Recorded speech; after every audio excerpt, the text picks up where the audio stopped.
Bonjour chers amis, je suis Brice Kamdem, comptable et formateur sur les logiciels de gestion. Aujourd'hui, je vais vous parler du traitement comptable. Des emballages chez le client. Je vais commencer par définir la notion d'emballage et ensuite je vais vous montrer comment traiter comptablement ces emballages chez le client. Bien, chers amis, c'est quoi un emballage? C'est en fait un objet destiné à contenir et à protéger des marchandises, à permettre leur manutention et leur acheminement du producteur au consommateur ou à l'utilisateur et à assurer leur présentation. Comment comptabiliser un emballage consigné? La consigne, alors chers amis, vous devez savoir que la consigne est un système de gestion des emballages usagés qui consiste à séparer le prix du contenu de celui de l'emballage, alors appelé consignation ou dépôt de garantie. Donc la consignation en fait c'est un dépôt de garantie. Bien. En quoi consiste la consignation d'un emballage? Les emballages consignés sont des emballages susceptibles d'être provisoirement conservés par le client et que le vendeur s'engage à reprendre dans des conditions déterminées à l'avance. En pratique, le prix de la consignation est facturé au client et lors du retour de l'emballage, le prix de consignation lui est remboursé. Donc voilà un peu l'introduction concernant les emballages consignés chez les amis. Maintenant, je vais vous montrer comment ces emballages se comptabilisent chez le client lors de la consignation et au moment de la restitution. Donc lors de la consignation, lorsque vous achetez la marchandise en question, vous devez débiter le compte 601 du montant de la marchandise. Vous devez débiter le compte 4452 de la TVA afférente à la marchandise. Vous devez débiter le compte 4094 fournisseur créance pour emballage à rendre, qui va prendre en fait le montant de la consignation. Et vous devez créditer le compte 401 qui prendra à son tour le prix des marchandises, la TVA et le prix de consignation. Vous voyez?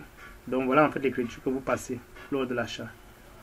Maintenant, lorsque vous retournez la marchandise, lorsque vous retournez le temps pour moi, les emballages, vous devez contrepasser purement et simplement l'écriture des consignations, puisque lors de la consignation, le compte 4094 avait été débité. Lorsque vous devez donc restituer l'emballage à votre fournisseur, vous devez donc créditer le compte 4094 par le débit du compte 401. Donc ça c'est lorsque vous retournez purement et simplement l'emballage sans défaillance à votre fournisseur. Vous contrepassez l'écriture de consignation. Maintenant, s'il arrive que l'emballage est par exemple détérioré, donc si l'emballage n'est pas restitué en bon état, le vendeur peut conserver une partie du prix de consignation. La contrepassation de l'écriture initiale n'est donc pas suffisante.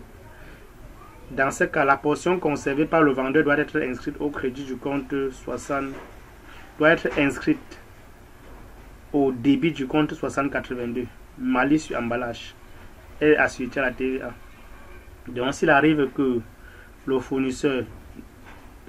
l'emballage s'est détérioré et qu'en restituant cet emballage au fournisseur, ce dernier ne vous reverse pas la totalité de l'argent qui lui avait été versé lors de la consignation, dans ce cas, la différence donc entre le montant de la consignation et le montant dont le fournisseur vous a remboursé, cette différence constitue ce qu'on appelle le malice sur emballage. Donc en fait, c'est une charge pour vous l'acheteur. Vous devez donc le comptabiliser au début du compte 6082, malice sur emballage. Et ce malice doit devoir supporter la TVA. Donc l'écriture à passer en fait, c'est le 6082 également, la TVA et au crédit le compte 4094. Bien. Maintenant, l'acheteur conserve l'emballage. Vous pouvez décider de conserver l'emballage, puisque l'acheteur en fait c'est vous le client. Lorsque vous conservez l'emballage, lorsque l'acheteur décide de conserver l'emballage, la consignation se transforme en un achat d'emballage. L'opération s'enregistre de la façon suivante.